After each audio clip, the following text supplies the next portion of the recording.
မေတော့ငါကတော့ဓာန်လို့မတတ်မှတ်ဘူးကံလို့တတ်မှတ်တယ်တဲ့ကံလို့တတ်မှတ်တယ်ဆိုရင်အရှင်ဘုရားတဲ့ကံကိုဘယ်နှမျိုးလောက်တတ်မှတ်လဲကာယနဲ့မကောင်းတာပြုမယ်ဆိုရင်ကာယကံနှုတ်နဲ့ပြောမယ်ဆိုရင်ဝစီကံစိတ်နဲ့ကြံမယ်ဆိုရင်တော့မနောကံလို့ကံ၃မျိုးငါတတ်မှတ်တယ်တဲ့အဲ့ဒီကံ၃မျိုးမှာလည်းပဲအဘယ်ကံဟာအပြစ်ကြီးဆုံးလို့အရှင်သတ်မှတ်ပါတယ်လေမနောကံကိုအပြစ်အကြီးဆုံးလို့သတ်မှတ်တယ်တဲ့အဲ့ဒါကိုလည်းသူကဘုရားနည်းတူ၃ချိန်ပြန်မေးတယ်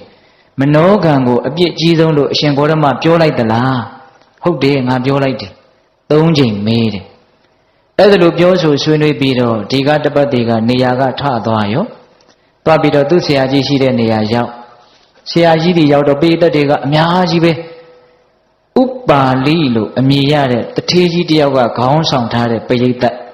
နာလန္ဒမြို့ရဲ့မြို့မြင့်တဲ့ဘုန်းကြီးပေါ့နော်အဲ့ဒီအချိန်မှာဒီကတပတ်ကရောက်သွားတော့မြတ်စွာဘုရားနဲ့သူနဲ့ဆွေးနွေးခဲ့ရတဲ့အကြောင်းကိုသူ့ဆရာကြီးကိုတင်ပြတယ်ယဟန်ဂေါတမနဲ့သူနဲ့ဒီလိုဆွေးနွေးခဲ့တယ်အဲ့ဒီတော့ဆရာကြီးကသူ့ကိုကောင်းကြီးပေးတယ်ကောင်းပြီစွာသင်ဟာပြောတဲ့ပြောလိုက်တာကိုပြောခဲ့ပြီတယ်ယဟန်ဂေါတမမဟုတ်တာတွေလျှောက်ပြောတယ်ဘယ်နဲ့အကောင်အထည်ရှာမရတဲ့မနောကံကိုအပြစ်အကြီးဆုံးလို့သတ်မှတ်ရတယ်လို့တကယ်ဆိုကိုယ်ဒီလက်ရောက်လွန်ကျူးတဲ့ကျူးလွန်မှုတွေဟာအပြစ်အကြီးဆုံးဆိုတာလူတိုင်းသိနိုင်တယ်ဒီလောက်လွယ်တဲ့သိလွယ်တဲ့ကိစ္စကိုပဲမှားမှားယွင်းယွင်းမနောကံကိုအပြစ်အကြီးဆုံးလို့သတ်မှတ်မှသတ်မှတ်ပလေတယ်လို့မြတ်စွာဘုရားကိုရှုံချအဲ့ဒီမှာဥပါလိဆိုတဲ့တကြွယ်ကြီးကသူ့ရဲ့ဆရာနိဂန္ဓနာတဗုဒ္ဓဆရာကြီးကိုအရှင်ဘုရားတဲ့အကျွန်ုပ်ကိုယ်တိုင်သွားပြီးတော့အဲ့ဒီဂေါတမဗုဒ္ဓကိုဝါဒတွေဆွတ်ဆွဲပြီးတော့ဝါဒတွေနဲ့တင်ပြီးတော့နှိပ်ကွချင်တယ်တဲ့ကျွန်ုပ်ကိုယ်တိုင်သွားပြီးတော့စကားစစ်ပွဲကြီးဆင်နွှဲခြင်းတယ်ဟုတ်အားကောင်းမောင်းတန်ယောက်ျားတစ်ယောက်ဟာစိတ်ကလေးတစ်ကောင်တိုးကလေးတစ်ကောင်ကိုနရွက်ကနေဆွဲပြီးတော့ဝှေ့ရမ်းလိုက်တဲ့လူမျိုးရှေ့တိုးနောက်ဆုတ်လှုပ်လိုက်တဲ့လူမျိုးအယူဝါဒရေးရာမှာတွတ်တွတ်ခါသွားအောင်သွားပြီးတော့ပြောပြလိုက်ခြင်းတယ်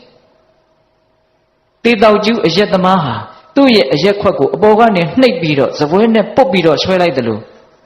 ဆွဲမှပြီးတော့ကင်မြောက်ပြီးတော့ဝှေ့ရမ်းလိုက်တယ်လို့ကြိုက်တယ်လို့လှုပ်တယ်လို့မျိုးယဟန်ဂေါတမကိုအယူဝါဒရေးရာအမှာခြားခြားလဲသွားအောင်သွားပြောပြလိုက်ခြင်းတယ်သူကကြုံသွားတာနော်အဲ့ဒီတော့နိဂန္ဓနာတဗုဒ္ဓဆရာကြီးကကောင်းတယ်တဲ့သွားပြီးတော့ပြောပြလိုက်ဒီလောက်မှားယွင်းနေမှတော့သွားပြီးတော့ပြောပြလိုက်အဲ့ဒီလိုခွင့်ပြုလို့သဘောမတူတဲ့လူကဒီကတပတ်ကသဘောမတူဘူးအရင်နဲ့ယဟန်ဂေါတမသည်ကိုဥပါလိတကျေသွားမှာကိုကျွန်ုပ်သဘောမကျဘူးတဲ့ဘာပြုလို့လဲဆိုတော့ယဟန်ဂေါတမဟာသူများတပည့်ကိုကိုယ်တပည့်ဖြစ်အောင်သွေးဆောင်ဖြားယောင်းတဲ့စိတ်ညှို့အတတ်ပညာကိုတတ်တယ်တဲ့အရှင်ရဲ့အားကိုးရတဲ့တခါတယောက်သူများလက်ထဲပါသွားမှာဆိုးလို့သဘောမတူအဲ့ဒီတော့နိဂန္ဓနာတဗုဒ္ဓဆရာကြီးကဂိုင်းဥပါလိသွားမှာကိုသွားပါစေဥပါလိဟာယဟန်ဂေါတမရဲ့တပည့်ဖြစ်เสียအကြောင်းမရှိဘူးဖြစ်ချင်းဖြစ်ရင်ယဟန်ဂေါတမဒီပင်နဲ့ဥပါလိတကြွယ်ရဲ့တပည့်ဖြစ်เสียအကြောင်းရှိယုံကြည်တယ်နော်သူတပည့်ကိုအဲ့ဒီလိုနဲ့ဥပါလိကလည်းနောက်ပါအချမ်းရံနေချမ်းရံပြီးတော့မြတ်စွာဘုရားသည်ကိုချီတက်သွားရောမြတ်စွာဘုရားသည်ရောက်တော့သူလည်းရှိမခိုးပါဘူးအဲ့ဒီလိုပဲဘုရားရှိမှတင့်တော်တဲ့နေရာမှာထိုင်ပြီးတော့အရှင်ဘုရားဒီကတပတ်တည်နဲ့အရှင်တို့ဘာတွေပြောကြသလဲအဲ့ဒီမှာမြတ်စွာဘုရားကပြောခဲ့တဲ့အကြောင်းတွေကိုပြန်ပြောင်းတော့မိတ်ရှိတော့အရှင်ဘုရားတဲ့ဒီကတပတ်တည်ပြောတာကောင်းပါပြီစွာဘယ်နဲ့ကာယကံအပြစ်အကြီးဆုံးလူတိုင်းသိနေတဲ့ကိစ္စကိုမနောကံကိုအပြစ်ကြီးတယ်လို့ပြောရပေလေအဲ့ဒီလိုမြတ်စွာဘုရားကိုအပြစ်တင်တော့မြတ်စွာဘုရားကတကြွယ်တဲ့ဒီနေရာမှာသင်ဟာသစ္စာစကားမှာတီးမယ်ဆိုလို့ရှိရင်သင်နဲ့ငါနဲ့ဆက်ပြီးတော့ဆွေးနွေးကြတာပေါ့မှန်တယ်ဆိုရင်လက်ခံကြည်ဟုတ်လားသစ္စာမှာတီးမယ်ဆိုရင်ဆွေးနွေးကြတာပေါ့မှန်လားပါဗျာတပည့်တော်ယုတ်တိယုတ်တာရှိတဲ့သဘာဝစိုက်တယ်မှန်တယ်ဆိုရင်တပည့်တော်လက်ခံအဲ့ဒီလိုနဲ့ပြောကြရောပြောတော့မြတ်စွာဘုရားကသူ့ကိုမေခွန်းအရင်စပြီးတော့ထုတ်တယ်တကြွတဲ့သင်တို့နိဂန္ဓနာတဗုဒ္ဓဆရာကြီးက ရေအေးကိုပယ်ရမယ်လို့ဟောတယ်ရေအေးထဲမှာအသက်ကလေးတွေပါတယ်ပိုးကောင်လေးတွေပါတယ်ပေါ့နော်သူတို့ကရေနွေးကိုသုံးတာ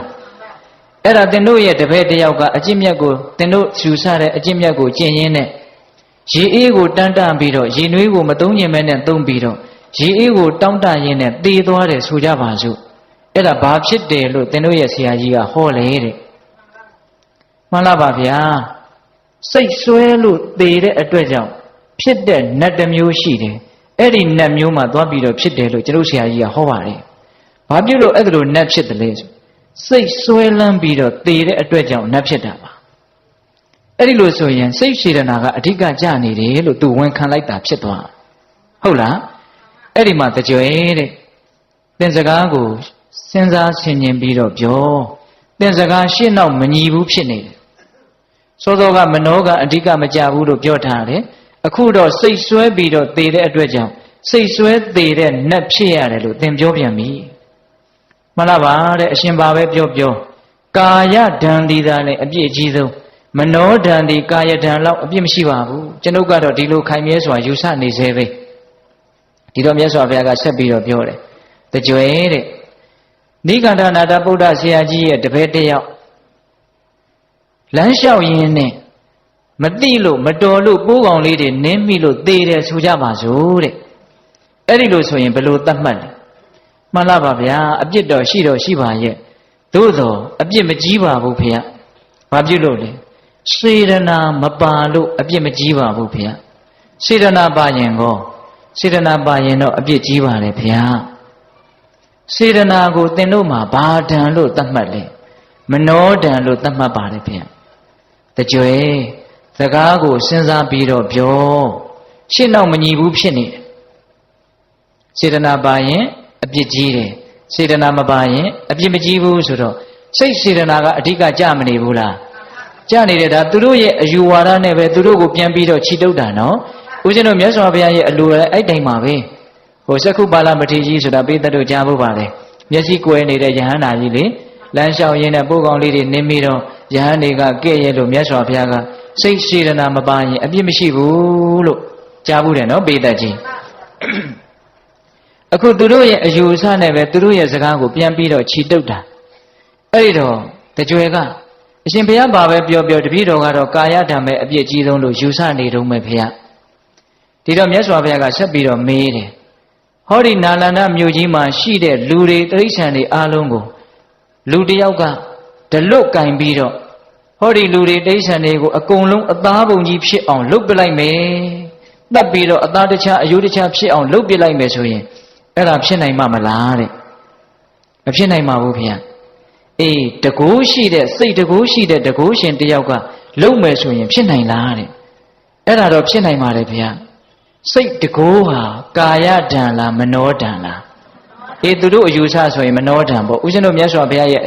သဘောဆိုရင်နော်မနောကံပေါ့နော်အဲ့ဒီတော့တကြွယ်တဲ့စင်စင်စားစားပြောသင်တကားတွေရှင်းတော့မညီဘူးတဲ့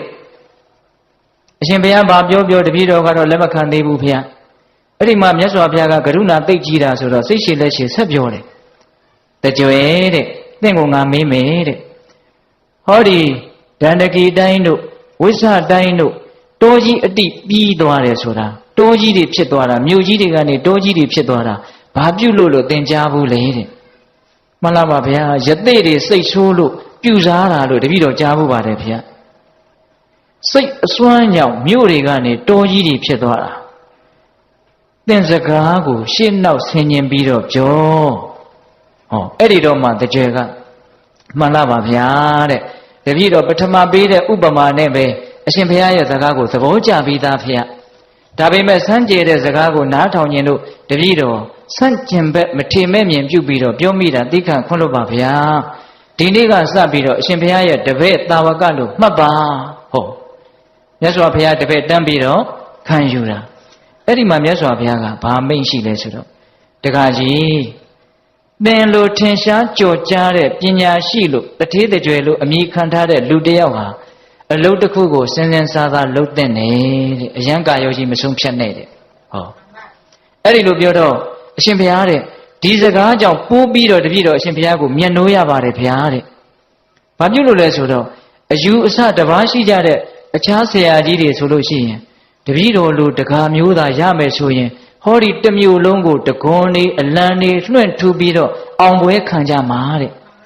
အရှင်ဘုရားကတော့စင်စင်စားစားလုပ်လို့ပြောနေတယ်တဲ့အဲ့ဒီတော့မြတ်စွာဘုရားကဘာဆက်အမိန့်ရှိတုံးဆိုတော့တကားကြီးအချင်းအကြာကြီးတင့်အိမ်မှာနိဂန္ဓတွေဟာရေတွင်းတဖွယ်တင်လှူဒန်းခဲ့တာဒါကြောင့်သူတို့လာမယ်ဆိုရင်ဆွမ်းကွန်အဖြောယမကာတွေကိုပေးလူမြဲပေးလူပါလို့မြတ်စွာဘုရားကမိန့်အဲ့ဒီစကားကြောင့်ဘုရားတပည့်တော်ပူပြီးတော့ကြည်ညိုရပါတယ်တဲ့တပည့်တော်ကြားဘူးနေတာကယဟန်ဂေါတမကငါသာတင်လူငါလူမအကျိုးရှိတာတခြားသောအလူတွေကိုမလှူကြနဲ့လို့ဒီလိုတားမြစ်တယ်လို့တပည့်တော်ကြားဘူးပါတယ်တဲ့အဲ့ဒီလိုပြောတော့မြတ်စွာဘုရားကအဲ့ဒီတကားကြီးကိုဒါနကထာသီလကထာအစဉ်အတိုင်းဟောတော့သောတပတ္တိမေညာဘုံညာကိုရတယ်အဲ့တော့ဦးဇင်းတို့ပြောလို့ရင်ကကာယကံဝစီကံတို့တဲ့မနောကံသည်မကောင်းတဲ့ဘက်မှာအပြစ်အကြီးဆုံးကောင်းတဲ့ဘက်မှာအကျိုးအကြီးဆုံးဟုတ်လား